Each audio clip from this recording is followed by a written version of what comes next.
कहानी की शुरुआत में हम देखते हैं कि किसी ने फ़ोन की वीडियो रिकॉर्डिंग चालू की होती है। वो लोग एक टूटे फूटे जगह पर रिकॉर्डिंग चालू करते हैं।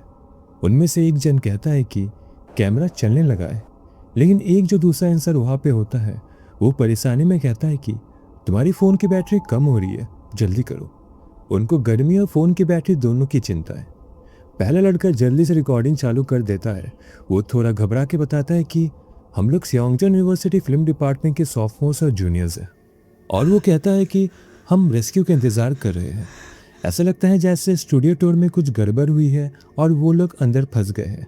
वो बताता है कि उसकी तरह 9 लोग फंसे हुए हैं और उन्होंने 911 को कॉल किया है। सब साथ रहने की कोशिश कर रहे हैं और खुशकिस्मती से अभी तक कोई जख्मी नहीं हुआ है।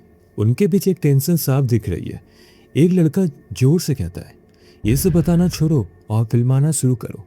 कैमरा की तरफ देखकर वो कहता है, हम अपना एक छोटा सा इंट्रोडक्शन रिकॉर्ड कर रहे हैं अपने ब्लड ग्रुप टाइप के साथ, बाई चांस अगर कुछ हो जाए। वो अपना नाम बताता है, मैं सियोंगमिन हान हूँ और मेरा ब्लड टाइप बी है। फिर वो एक एक करके क्लॉकवाइज डायरेक्शन में इंट्रोडक्शन देना शुरू करते हैं और फिर एक लड़की दुखी चेहरे के साथ अपना इंट्रोडक्शन देती है, मैं हैना जियोंग हूँ और मेरा ब्लड टाइप ओ है। कैमरा चल रहा है और अब ली अपना इंट्रोडक्शन दे रहा है, मैं ली हूँ, मेरा ब्लड टाइप थोड़ा रेयर है, RH ए। उसकी आंखों में एक अलग सी परेशानी है। फिर यून किम कैमरे के सामने आती है। वो कहती है, मैं यून किम हूँ, मेरा ब्लड टाइप ए है। और उसके बाद वो चुप हो जाती है। उसकी आवाज़ में एक डर साफ दिख रहा है। फिर वो रोती हुई कहती है, माँ और पापा आई लव यू। उसके बाद वो रोने लगती है। फिर वहाँ पे कोई चिल्लाता है, भूल गए हम लोग को जल्दी रिकॉर्ड करना है। ऐसा नहीं है कि मेरे पास गुड बाय कहने के लिए पेरेंट्स नहीं है। माहौल काफ़ी टेंस है। जब दो स्टूडेंट आर्ग्यू कर रहे हैं, किम चिल्ला के बोलती है, सारा ऑडियो तो तू ही कंज्यूम कर रहा है अभी। एक डेस्परेट आवाज़ बीच में आती है, तुम दोनों चुप हो जाओ, हमारे पास सिर्फ 40% बैटरी बची है। फिर जियोंगटेंग सॉन्ग आगे आता है। थोड़ा फंबल करते हुए बोलता है, मैं जियोंगटेंग सन हूँ। जैसे कि वो कंटिन्यू करने की कोशिश करता है, एक और आवाज़ बीच में पूछती है, और तुम्हारा ब्लड टाइप? जियोंगटेंग नीचे देखता है और हार मानते हुए बड़बड़ाता है, मुझे पता है, टाइप ओ है। फिर सिन कैमरे के सामने आता है। वो अपना नाम योजोंग सिन बताता है और जैसे ही वो अपना ब्लड टाइप बताने जाता होता है कि पीछे से कोई कहता है, हे, फ़ोन का कैमरा का फोकस हट गया है, जैसे कोई फिल्मिंग में परेशानी आ रही हो। फिर सिन कहता है कि प्लीज़, ये अच्छा होगा कि किसी को चोट ना लगे। फिर एक दूसरी आवाज़ कहती है कि बस रुक जाओ। लेकिन तियोन अपना इंट्रोडक्शन देती है, मेरा नाम तियोन है और मेरा ब्लड टाइप बी है। मैं स्टूडियो में एक इंटर्न हूँ। हाइसियोंग बेग AB ब्लड टाइप। वो बिल्कुल टूट चुकी है और रेस्क्यू के लिए प्लीड कर रही है। जुनहो ब्लड टाइप बी। जुनहो सजेस्ट करता है कि उन्हें कैमरा बंद कर देना चाहिए, पर सबके पीछे एक अजीब सी खामोशी और हार मान लेने वाली फीलिंग है। कोई इस टूर पर आने की बेवकूफ़ी पर पछतावा कर रहा है और उसे यकीन नहीं हो पा रहा कि वो लोग अभी तक जिंदा कैसे हैं। ये अच्छी बात है कि कोई भी अभी मलबे के बीच में दबा नहीं है। सब लोग एक सर्कल में बैठे हैं। फ़ोन की लाइट चल रही है।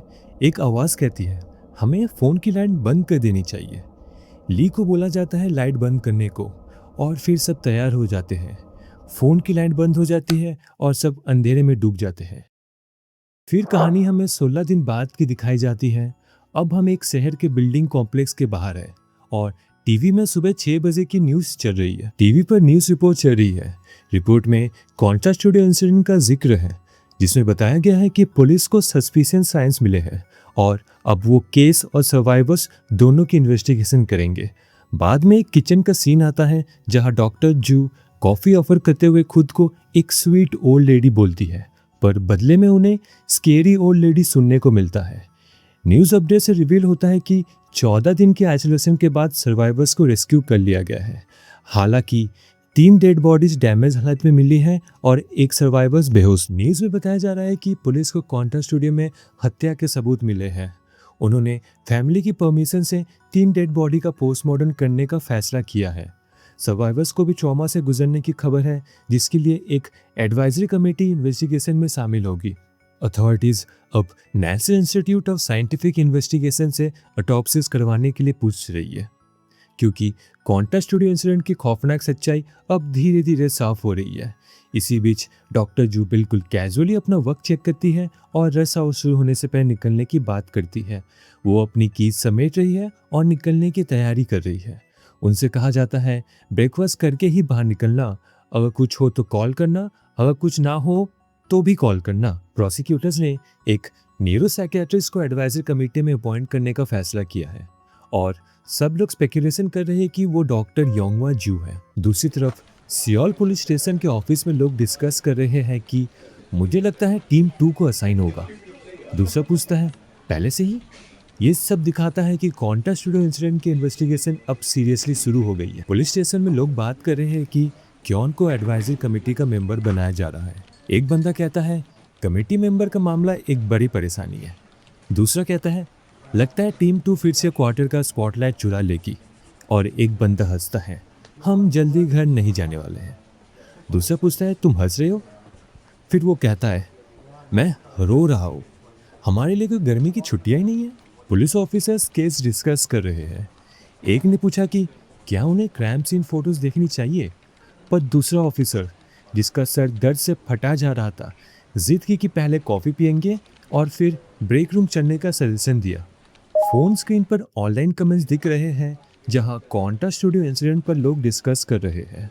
लोग सर्वाइवर्स की गिनती और खाने की कमी पर डिबेट कर रहे हैं।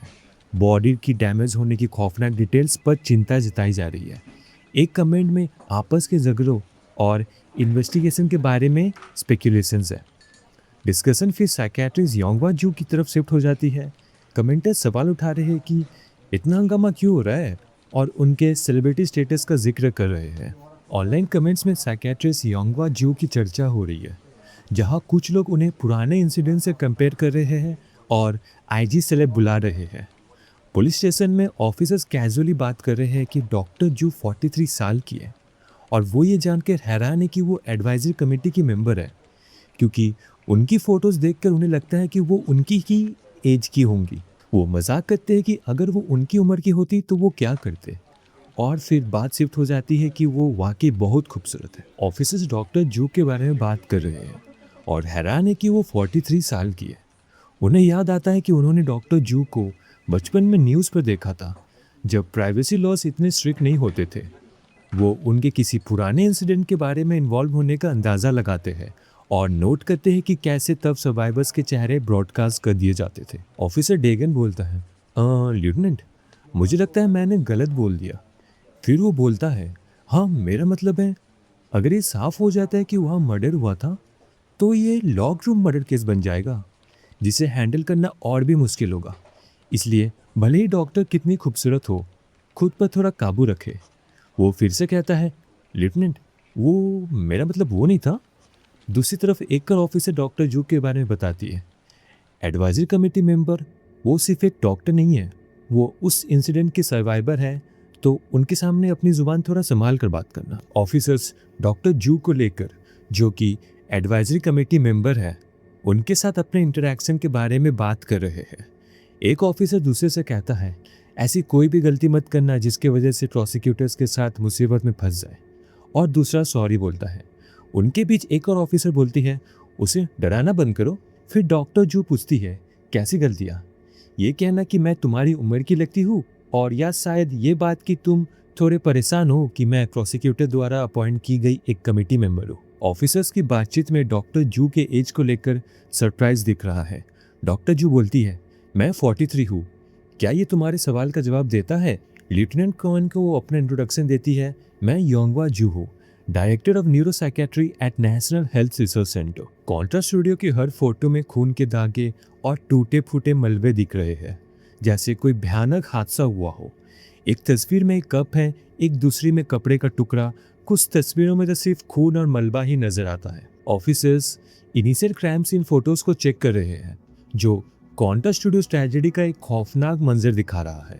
इसी बीच क्योन समझाता है कि सर्वाइवर्स के स्टेटमेंट का ऑर्डर मायने नहीं रखता, क्योंकि वो अपनी स्टोरीज को एक जैसा दिखाने के लिए आपस में कोऑर्डिनेट नहीं कर सकते। उनका प्लान है कि जो पहले रिकवर होगा उससे स्टेटमेंट ले लिया जाए, जो कि एविडेंस के हालत को देखते हुए काफी दिल दहलाने वाली बात है। पुलिस ऑफिसर्स ऑफिस में बैठे काफी सीरियस दिख रहे हैं। जब वो क्वांटा स्टूडियो इंसिडेंट के ट्रॉमेटाइज सर्वाइवर से इंफॉर्मेशन निकालने का प्लान बना रहे हैं। डॉक्टर जू पहला स्टेटमेंट लेने के बारे में डिस्कस करती है और उनका कहना है कि वो स्टेटमेंट उस सर्वाइवर से लेना चाहती है जो सबसे ज़्यादा सफ़र कर रहा हो, जो मेंटली सबसे ज़्यादा टूट चुका हो और जो सबसे सेंसिटिव हो। वो यहाँ तक प्रेफर करती है कि अगर वो सर्वाइवर बुरी तरह जख्मी हो तो और भी बेहतर है। एक ऑफिसर डॉक्टर जू से पूछती है, क्या तुम्हारी ये बात प्रोफेशनल कमेंट थी?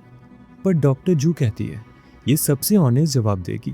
वो लोग चाहते हैं कि सबसे ज़्यादा सफ़र कर रहे सर्वाइवर से पहली बात हो। उनके बीच डिस्कशन चल रहा है कि सर्वाइवर्स के बीच इंटरनल कॉन्फ्लिक्ट्स थे और शायद उन्होंने एक दूसरे को मारा है। अब उन्हें जल्दी से उनके एलिबाइज पता करने होंगे। डॉक्टर जू बोलती है, याद है वो इन्वेस्टिगेशन टीम जिसने वो मौका गंवाया और सब कुछ खराब कर दिया? पुलिस ऑफिसर्स कहते हैं, उन 9 लोगों के एलिबाइज मिलना इन इन्वेस्टिगेशन की बुनियाद बनेगा लेफ्टिनेंट। अब क्योंगक यूनिवर्सिटी हॉस्पिटल के अंदर का सीन दिखाई देता है। एक दरवाजे पर पेशेंट योजोंग सिन लिखा है। सिन एक बेड के नीचे छुपा है, उसके चेहरे पर जख्म है और वो कांप रहा है। वो घबरा कर बोलता है, हाँ ठीक है, मैं चुप रहूंगा। उसका डर और कमजोरी साफ दिख रहा है, जैसे वो कुछ कहना चाहता है पर कह नहीं पा रहा है। हम एक और भयानक पल में पहुंचते हैं। किसी का पैर उसी बेड के सामने जमीन पर लगता है जिसके नीचे सिन छुपा है और वो ये देखकर डर जाता है। आगे एक अंधेरे में किसी की घनी जुल्फें दिखती हैं। सिन की आंखों में डर और तकलीफ साफ दिखाई देती है। उसके चेहरे पर घबराहट साफ है। वो खुद को एक कंबल में लपेट लेता है कांपते हुए। ये सब दिखाता है कि वो अब किसी खतरे में है। सिन उस जुल्फों को अपने पास आते देख डर से कांप रहा है। फिर अचानक से एक उल्टा लटका हुआ और डिस्टॉर्ट चेहरे का मंजर हमें दिखाई देता है, जिसकी खाली काली आंखें और लंबी गर्दन एक बहुत क्रीपी वाइब्स देती है। पुलिस ऑफिसर्स वो डिस्कस कर रहे हैं कि सबसे ज्यादा तकलीफ में जो है उससे स्टेटमेंट लो। अंदर योजोंग डर से कांप रहा है और घबरा कर कहता है, हाँ ठीक है, मैं चुप रहूंगा, मुझे मत मारो। लास्ट में बताया जाता है कि 9 में से एक सर्वाइवर सिन है।